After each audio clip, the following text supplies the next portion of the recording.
सैयद आसिम वक़ार साहब ने तमाम गौरक्षकों से एक बहुत बड़ा जो है मुतालबा और चैलेंज कर दिया है कि अगर तुम चाहते हो कि तुम्हारी गौ माता ना कटे तो उन्होंने एड्रेस बताया है। कहा कि ये मैं एड्रेस बता रहा हूँ और वहाँ वहाँ तुम्हारी गौ माता कटती हैं।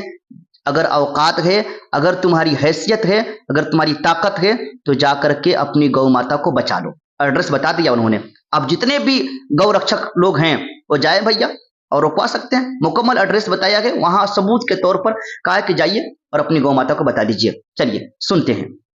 एक वो हैदराबादी जोकर है राजा सिंह, वो बयान दे रहा है कि ओवैसी साहब के लोकसभा क्षेत्र में गाय कट रही है, बिक रही है। तो मैं उस जोकर से कहना चाहता हूं, तुम्हारा गौ प्रेम कितना बड़ा है मुझे पता है। मैं तुम्हें चैलेंज कर रहा हूं, तुम्हारी हैसियत अगर है और तुम डरपोक नहीं हो तो नोट करो एड्रेस। तेलंगाना डिस्ट्रिक्ट मेंढक में हिंदुस्तान का सबसे बड़ा कत्लखाना अल कबीर लगाया गया है। उसके मालिक हैं सतीश सब्बरवाल। और हिंदुस्तान में सबसे बड़ा जो लाइसेंस है जानवर काटने का, सबसे ज़्यादा जानवर काटने का, वो अल कबीर का है। और वो बीफ एक्सपोर्टर हैं। तुम्हें ओवैसी साहब के लोकसभा में गाय बिकती दिख रही है, वो अल कबीर में जाकर जानवर जो काटे जा रहे हैं उनको क्यों नहीं देख रहे हो? जाओ, जाके धरना दो, प्रदर्शन करो, अपने लोगों को लेके जाओ, मोदी जी से कहो कि इसका लाइसेंस कैंसिल करें, उनके कंटेनर चेक करो खुलवा कर।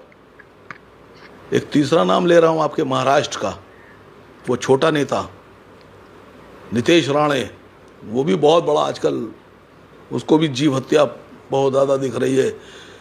ये जितने स्लॉटर हाउस हैं इन सब के ऑफिस, एक्सपोर्ट ऑफिस सब बंबई में है।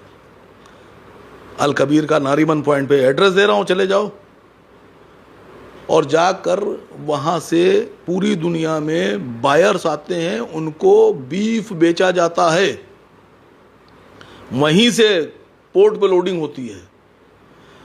तो तुम बहुत बड़े अगर जीव हत्या के खिलाफ हो, जीव प्रेमी हो, गौ हत्या के खिलाफ हो, गौ प्रेमी हो, तो जाओ अल कबीर पे हम जाके घेराव करो उसका।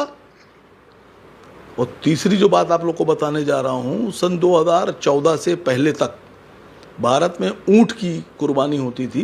ऊंट भी, उसका भी गोश्त था, बेचा जाता था। लेकिन ऊंट को भारत सरकार ने इंडेंजर स्पेशीज घोषित करने के बाद 2015 के बाद से पूरे भारत में कहीं भी कोई भी ऊंट का बाल तक नहीं बेच सकता, काट सकता। ऊंट तो बहुत दूर की बात है। तो जब सरकार ऊंट बचा सकती है तो सरकार गाय को क्यों नहीं बचा रही है? मैं 10 साल से मांग कर रहा हूं, 12 साल से, कि गाय को राष्ट्रीय पशु घोषित कीजिए। क्यों नहीं घोषित कर रहे हैं आप राष्ट्रीय पशु? भाई ऊंट से आपकी रिश्तेदारी थोड़ी ना है। ऊंट रिश्तेदार है आपका? नहीं है। गाय रिश्तेदार है। आप गाय के बेटे हैं। गाय की माता जी, गाय माता है आपकी, आप बेटे हैं। तो जब आप अपनी माता के लिए उसको सुरक्षित नहीं कर पा रहे हैं तो ऊंट को क्यों कर रहे हैं? अच्छा, इस समय पर इस तरह की बात करना क्यों? जैसे कह रहे हैं कि आप सुरक्षा नहीं कर पा रहे हैं और इस तरह की होती है, कोई गौ रक्षा दल है, तमाम सारे रक्षा दल है, कोई किसी को पकड़ लेता है, कहीं कोई मार देता है, तमाम सारी चीज़ें सामने आती हैं।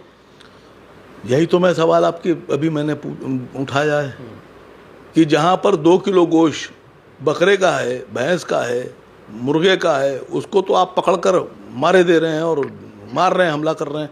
लेकिन जिन फैक्ट्रियों से 20-20 टन गोश्त कंटेनर में पैक होकर निकल रहा है, सब जानते हैं, पूरा देश जानता है, पुलिस जानती है, नेता जानते हैं, अधिकारी जानते हैं, सरकार जानती है, लाइसेंस दे रही है, पेपर बनते हैं उसके, बकायदा ECGC होता है।